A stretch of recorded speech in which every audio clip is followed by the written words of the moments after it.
All right, Chief Davis, excited to be with you. We see each other a lot nowadays. Yes, we do. We've been working hard, but congratulations. This has been a good year with regards to the hard work that has been put in by the police department and the city as a whole. Yes. We now see a double-digit reduction in crime, Yes. which we always say there are no victory laps because That's crime right. is still far higher than we'd like it to be. Absolutely. But I do think it's okay for us to be pleased that we're trending That's in the right. right direction. Yes, sir. And so I wanted to ask you, what do you attribute the reduction to? Well, first of all, our officers are very dedicated to the city. They're committed and they work hard.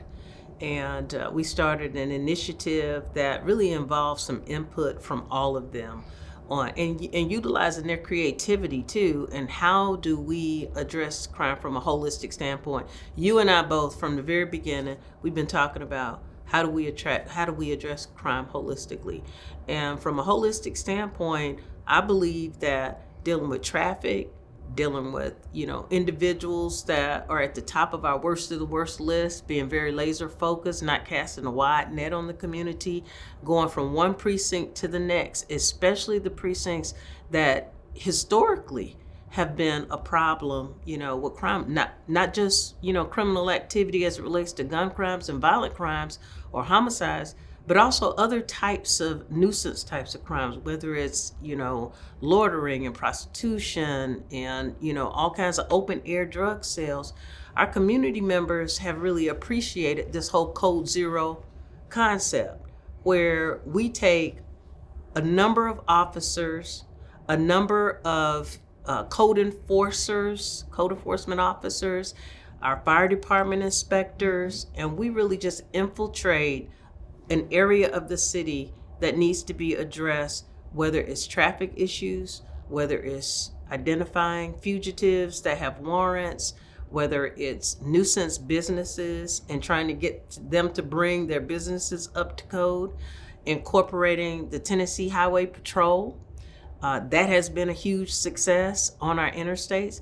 So I think that collaborative effort, not just from the police department, but other entities in city government, code enforcement, and all those other folks that I talked about, I think it has made a significant impact. People want to see, they want to be able to visualize change.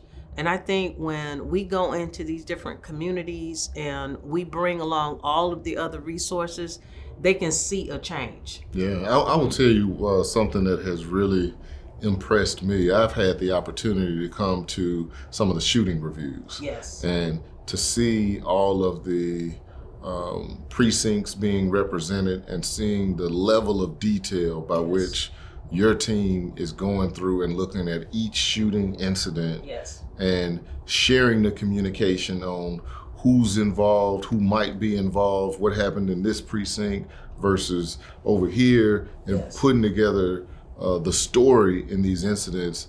How has that impacted the ability to solve crimes and identify, the ones who are wreaking the most havoc in our community? Yeah, I think you just sort of laid it out, because instead of us just going out to arrest the individual that committed the crime, we're really looking at all of the other ancillary things that may have been a part of that incident.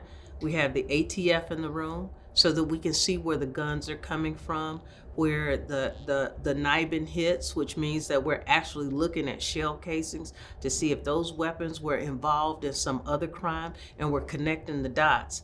When you have all of the players in the room, we're also bringing in parole and probations. We have an individual from the school system, so that when we have a shooting or a gun that shows up at the school, those individuals are in those shooting reviews.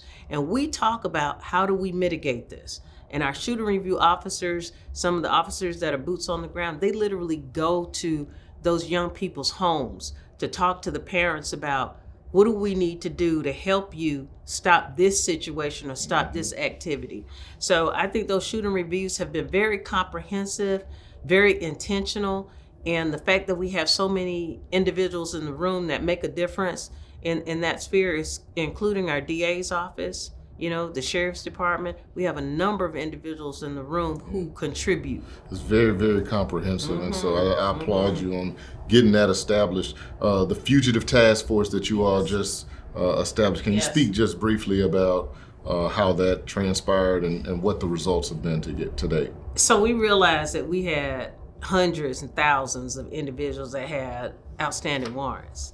And we knew that we didn't have the capacity in our fugitive unit. The Memphis Police Department started a fugitive unit maybe 2 years ago, but historically depended on the sheriff's department to handle all of the various warrants throughout the city. Well, a lot of those warrants belong to the Memphis Police Department. We're looking for individuals that are out there, and some of them are dangerous individuals. So what we decided to do was to sort of create a force multiplier, identify officers from every precinct, all 9 precincts, train them on how to help execute warrants. And we take that group of individuals, sometimes it's 40 individuals, and we go out and go down the list and identify some of the most dangerous individuals who have outstanding warrants. And we pick those individuals up. So over the last 2 months, we have executed over 475 outstanding warrants, and we're able to pick these individuals up who have been, some of them, out committing additional crimes. So but for establishing this task force, those 475 individuals that had active warrants might not have been picked up. Oh, definitely not. Not with that number, that capacity, with that number of individuals working towards that, they would not have been picked up. And we plan to continue, operating in that mode, utilizing these officers that we train in order to continue to go down that list, especially of violent offenders that have been at large for some time. Yeah, well, congratulations on the hard work, and let's keep it up. We know that next year's our goal is to continue pushing this number down. Absolutely. And so we're going to have to continue to keep our foot on the gas. This week, we launched the Joint Office of Neighborhood Safety and Engagement, which I know you were there for. And we've had many conversations around how we have to work on all ends of the spectrum when it comes to public safety, both the suppression law enforcement side and the prevention and intervention side. But how do you think this office is going to be supportive for the work that you're doing to bring public safety to our community? I think it's going to be a huge support, and the reason being is that our officers have a tendency, they like doing the work. They know that our work sometimes sort of bleeds over into social work. It bleeds over into environmental kind of issues and things. But to have an Office of Neighborhood Safety, it really takes some of that work that we can only sort of gloss over and not really handle from a very, very comprehensive way.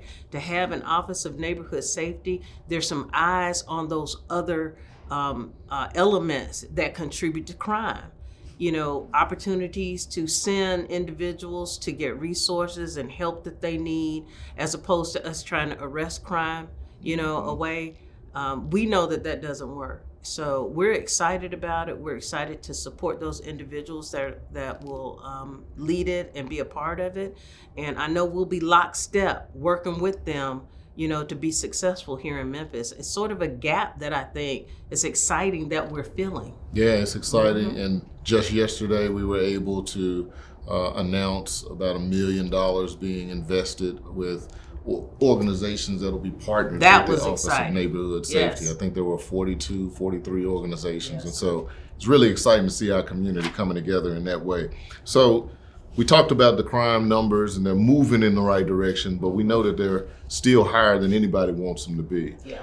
What do you feel about the next 12 months we're going to be able to do to continue pushing that number down? What are you excited about? What programs and initiatives do you think going to be helpful for us? Well, we're really excited about some of the data analysis that we are involved in right now. We are finding out some very, very important elements about certain neighborhoods that are going to be important for us to be able to suppress crime. Say, for instance, neighborhoods where individuals live that may be sources or where individuals are committing crimes in one part of the city and living in another part of the city and making sure that they get resources. I don't think we've had that kind of approach before, more of a proactive and preventive approach to how do we help people keep from committing crimes in our city. So I'm really excited about that. I'm excited about that work, and I know some of that work will be part of the Office of Neighborhood Safety, through group violence intervention. Really excited about that. Excited about the energy from our local churches and the clergy that are really energized about wanting to do their part and using their houses of worship to conduct training and conflict resolution and parenting classes. But from a crime fighting standpoint, we have put together a strategic plan that is working for us. Just this week, we had a strategic planning meeting, and that meeting was chock full of energy, excitement, new ideas, and new leaders that are ready to go out and execute. And we've seen that the plan works. We just have to work the plan. Yeah. And we plan to continue, next year. We're going to be working to keep those numbers going down. We're going to be looking at traffic. We're going to be looking at how do we collaborate with other entities, other law enforcement entities. We're going to keep Code Zero going. And so we're really excited, and our team is excited about the direction of the city. Yeah, and we're certainly going to continue leaning into the technology piece. Yes. And ensuring that we get our camera network, the camera mesh network, all across this city, developed in a way where it's really, really supportive for the work. A lot of good work underway with the camera network too. I think community members are seeing it, they're feeling it, they're registering their cameras to connect to Memphis as well. Yeah. So that expansion, I believe, is going to be a game changer in the city. Thank you so much for spending time with me today. It's been great talking to you. As we close, I'd love to hear you make a pitch to our young people. Why should they join the Memphis Police Department? So we know that young people in Memphis love Memphis. That's one thing that I have found to be true. It's a city that's hard not to love in the first place. But our officers love this city. And those individuals that live in Memphis, that love Memphis, that love everything that Memphis stands for and wants to help in changing our city, that want to pour into the city and the direction and the vision that we have as, a police department, there is a place for you. There's opportunities for you for whatever your niche is, whatever your talent is. We have a spot for you in the Memphis Police Department. This is the perfect place to do something different than any other job in the world. And I believe that because I could have been something else, but I enjoy doing this work. Yeah. Well, thank you so much for the work that you do. Thank you for what you do on behalf of the residents of this city. It's an honor and pleasure to be able to work with you every day. And let's keep doing all that we can. We will. To make our community the one that we want it to be. Absolutely, we will. Thank you, Mayor. Thank you.